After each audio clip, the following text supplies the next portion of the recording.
Sir 21ಕ್ಕೂ ಅಧಿಕ ಬಾರಿ ಚಾಮರಾಜನಗರಕ್ಕೆ ಭೇಟಿ ಕೊಡ್ತಾ ಇದ್ದೀರಾ. ಚಾಮರಾಜನಗರದ ವಿಶೇಷವಾದಂತಹ ಪ್ರೀತಿ ಕಾಳಜಿ ನಮಗಿದೆ. ಈಗ ಚಾಮರಾಜನಗರ ಬರ್ತಿ ಮುಖ್ಯಮಂತ್ರಿ ಅಧಿಕಾರ ಕಳ್ಕೊಂತಾರೆ ಅಂತ ಇತ್ತು ಸರ್, ಅದನ್ನೆಲ್ಲವೂ ಕೂಡ ಮೂಢನಂಬಿಕೆನ ತಾವು ತೆಗೆದುಹಾಕಿದ್ದಾರೆ. ಅದೆಲ್ಲ ನನ್ನ ನಂಬಿಕೆ ಇಲ್ಲ ನನಗೆ. ಚಾಮರಾಜನಗರಕ್ಕೆ ಬಂದರೆ ಅಧಿಕಾರ ಕಳ್ಕೊತೀವಿ ಅನ್ನೋದರಲ್ಲಿ ನಂಬಿಕೆ ಇಲ್ಲ. ನಾನು ಮೂಢನಂಬಿಕೆಗಳಲ್ಲಿ ನಂಬಿಕೆ ಇಟ್ಕೊಂಡಿದ್ದೀನಿ. ಅದರಿಂದ ಚಾಮರಾಜನಗರಕ್ಕೆ ಅನೇಕ ಸಾರಿ ಬಂದಿದ್ದೀನಿ. ಮಾದೇಶ್ವರ ಬೆಟ್ಟಕ್ಕೆ ಹೋಗಿದ್ದೀನಿ, ಗುಡ್ಲುಪೇಟೆಗೂ ಬಂದಿದ್ದೀನಿ. ಚುನಾವಣೆ ಬಂದಿರಲಿಲ್ವಾ? ಹೌದು. ಮತ್ತೆ ಇಲ್ಲಿ ಬಂದಾಗಲೆಲ್ಲ ಅಧಿಕಾರ ಗಟ್ಟಿಯಾಗುತ್ತೆ ಅಂತ ಹೇಳಿದ್ರಿ, ಕುರ್ಚಿ ಗಟ್ಟಾಗುತ್ತೆ ಅಂತ ಹೇಳ್ತಾ ಇದ್ರಿ. ಅಂದರೆ ಸುಮ್ಮನೆ ತಮಾಷೆಗೆ ಹೇಳಿದೆ ಅಷ್ಟೇ, ಬಟ್ ನಾಟ್ ಸೀರಿಯಸ್ ಅಬೌಟ್. ಅದ್ರ ಬಗ್ಗೆ ಸೀರಿಯಸ್ ಆಗಬೇಡಿ, ಸುಮ್ಮನೆ ತಮಾಷೆಗೆ ಹೇಳಿ. ನನಗೆ ಪ್ರಾಸಂಗಿಕವಾಗಿ ಹೇಳಿದ್ದದು. ಅಧಿಕಾರ ಹೋಗ್ತದೆ ಅಂತಾರೆ, ನನ್ನ ಅಧಿಕಾರ ಗಟ್ಟಿನಿ ಆಗ್ತಾ ಇದೆ ಅಂತ ಹೇಳಿದೆ. ಶಾಸಕ ಹ್ಯಾರಿಸ್ ಅವ್ರ ಮನೆ ಮೇಲೆ ಇಡಿ ರೈಡ್ ಆಗಿದೆ ಸರ್. ನಲ್ಪಾಡ್ ಅವ್ರ ಮನೆ ಮೇಲೆ ಇಡಿ ರೈಡ್ ಆಗಿದೆ. ಕೇಂದ್ರ ಸರ್ಕಾರದವರು ಯಾವಾಗಲೂ ಕಾಂಗ್ರೆಸ್ನವ್ರನ್ನೇ ಗುರಿ ಇಟ್ಕೊಂಡು ಮಾಡ್ತಾರೆ. ಬಿ ಜೆ ಪಿಯವರು ಮೇಲೆ ಮಾಡ್ತಾರ, ಮನೆ ಮೇಲೆ ರೈಡ್ ಮಾಡ್ತಾರ. ಸರ್ ತಮ್ಮ ಗ್ಯಾರಂಟಿ ಯೋಜನೆಗಳನ್ನು ಎಲ್ಲ ಪಕ್ಷಗಳು ಮತ್ತು ಎಲ್ಲ ರಾಜ್ಯಗಳು ಕಾಪಿ ಮಾಡ್ತಾ ಇದ್ದಾರೆ. ತಮ್ಮ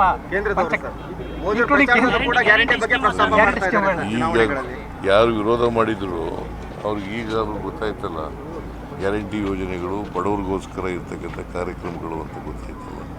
ಸರ್, ಸಿಎಂ ತಮ್ಮ ಕ್ಷೇತ್ರದ ಸತ್ತವ್ರಿಗೆ ಮಾತ್ರ ಪರಿಹಾರ ಕೊಡ್ತಿದ್ದಾರೆ, ಬೇರೆ ಕ್ಷೇತ್ರಗಳಲ್ಲಿ ಸತ್ತವ್ರಿಗೆ ಪರಿಹಾರ ಕೊಡ್ತಿಲ್ಲ ಅಂತ JDS ಶಾಸಕ ಪತ್ರ ಬರ್ತಿದ್ರು ಸರ್ ನಿಮಗೆ. ಯಾರು? ಶರಣ್ಗೌಡ ಕಂದಕೂರ್. ಶರಣ್ಗೌಡ ಕಂದಕೂರ್ ಗುರುಮಠಕರ್ ಎಲ್ರಿಗೂ ಕೊಡ್ತೀವಿ ಸರ್. 6 ಜನ ಸತ್ತಲ್ಲ ಸರ್, ಮೊನ್ನೆ 6 ಜನ ಸತ್ತಲ್ಲ ಸರ್, ಅವರಿಗೆ ಪರಿಹಾರ ಕೊಟ್ಟಿದ್ದಾರೆ 5 ಲಕ್ಷ. ನಮ್ಮ ಕ್ಷೇತ್ರದ 4 ಜನ ಸತ್ತಿದ್ರು, ಅವ್ರಿಗೆ ಪರಿಹಾರ ಇನ್ನೂ ಕೊಟ್ಟಿಲ್ಲ ಅಂತ. ಅವ್ರು ಕೇಳಿದ್ರೆ ಕೊಡ್ತೀನಿ, ಕೇಳಿಲ್ಲ ಅವರು, ಕೊಡ್ತೀವಿ. ಸರ್ ಮತ್ತೆ ಗುಂಡ್ಲುಪೇಟೆಯಲ್ಲಿ ಸತ್ತಿದ್ದಾರೆ. ಗುಂಡ್ಲುಪೇಟೆಯಲ್ಲಿ ಅಲ್ಲೇ ನಾರ್ತ್ ಕರ್ನಾಟಕ ಗುರುಮಠಕಲ್ ಸರ್, ಗುರುಮಿಟ್ಕಲ್ ಯಾದಗಿರಿ ಗುರುಮಿಟ್ಕಲ್ ಬಂದು ಅವ್ರು MLA ಬಂದು ನನಗೆ ಕೇಳಿದ್ರೆ ಕೊಡ್ತೀನಿ, ಅಥವಾ ನಮಗೆ ಗೊತ್ತಾದರೂ ಕೂಡ ಕೊಡ್ತೀವಿ. ಸರ್, ಕಾಂಗ್ರೆಸ್ ಪಕ್ಷದವರು ಮಹಿಳಾ ವಿರೋಧಿಗಳಂತೇಳಿ ದೇಶಾದ್ಯಂತ ಬಿಜೆಪಿಯವರು ಒಂದು ರ್ಯಾಲಿ ಸ್ಟಾರ್ಟ್ ಮಾಡಿದ್ದಾರೆ.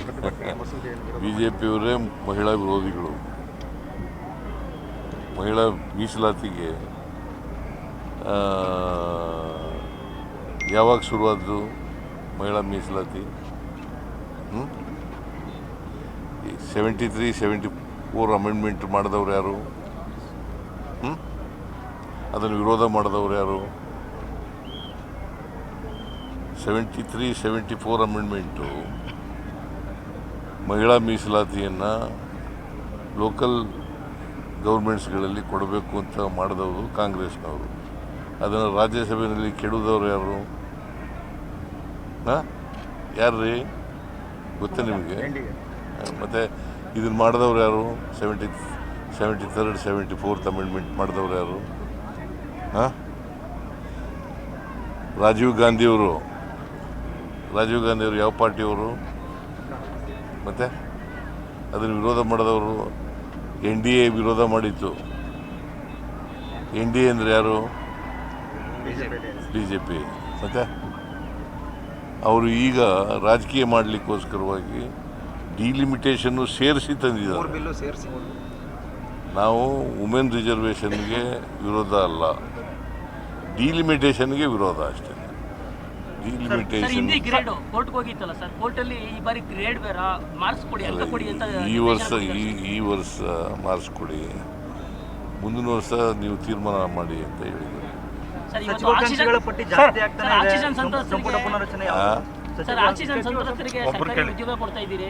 ಕೊಟ್ಟ ಭರವಸೆ ಈಡೇರಿಸ್ತಾ ಇದ್ದೀರಿ, ಮತ್ತೆ ಯಾರು ತಪ್ಪಿತಸ್ಥರು ಅನ್ನೋದೇ ಗೊತ್ತಾಗಲ್ಲ. ತಪ್ಪಿತಸ್ಥರ ವಿರುದ್ಧ ಯಾವುದೇ ಒಂದು ಕ್ರಮವಾಗಿಲ್ಲ ಸರ್. ಮೈಸೂರು DC ವಿರುದ್ಧ ತಮ್ಮ ಭರವಸೆ ಈಡೇರಿಸ್ತಾ ಇರ್ತವೆ, ಏನು ಭರವಸೆ ಕೊಟ್ಟಿದ್ದೀರಿ ಅವಾಗೆಲ್ಲ ಇವತ್ತು ಕೊಡ್ತಾ ಇದ್ದೀರಿ, ಬಟ್ ತಪ್ಪಿತಸ್ಥ ಯಾರು ಅನ್ನೋದೇ ಗೊತ್ತಾಗಲ್ಲ ಇದುವರೆಗೆ.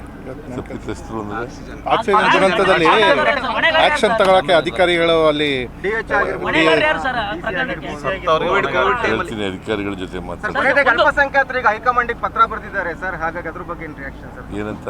ಅದೇ ಅಲ್ಪಸಂಖ್ಯಾತ ಕಡೆಗಣಿಸ್ತಾ ಇದ್ದಾರೆ ಅಂತ, ಟಿಕೆಟ್ ದಾವಣಗೆರೆ ದಕ್ಷಿಣ ವಿಧಾನಸಭೆ ನಿಮ್ಮ ತಪ್ಪನ್ನು ತಿದ್ದುಕೊಳ್ಳಿ ಅಂದ್ಬಿಟ್ಟು ಏನೋ ಮುಖಂಡಗಳಿಗೆ ಪತ್ರ ಬರೆದಿದ್ದಾರೆ ಅಂತ ಸರ್. ಹೈಕಮಾಂಡು ತೀರ್ಮಾನ ತಗೊಳ್ಳುವಾಗ ಅಲ್ಪಸಂಖ್ಯಾತ ಲೀಡರ್ಗಳಿದ್ದರು, ಅವ್ರ ಎದುರುಗಡೆನೇ ತೀರ್ಮಾನ ಆಯಿತು, ಅವರು ಒಪ್ಕೊಂಡ್ರು. ಆಮೇಲೆ ಯಾಕೆ ಕೆಲವರು ವಿರೋಧ ಮಾಡಿದ್ರು? ಅದಕ್ಕೆ ಸರ್, 2 ಕ್ಷೇತ್ರದಲ್ಲೂ ಗೆಲ್ತೀರಾ ಸರ್? ಕಾಂಗ್ರೆಸ್ ಗೆಲ್ಲುತ್ತಾ ಸರ್? ಉಪಚುನಾವಣೆ 2 ಕ್ಷೇತ್ರ ಕಾಂಗ್ರೆಸ್ ಗೆಲ್ಲುತ್ತಾ? ಎರಡೂ ಕಡೆ ಗೆಲ್ತೀವಿ. Thank you.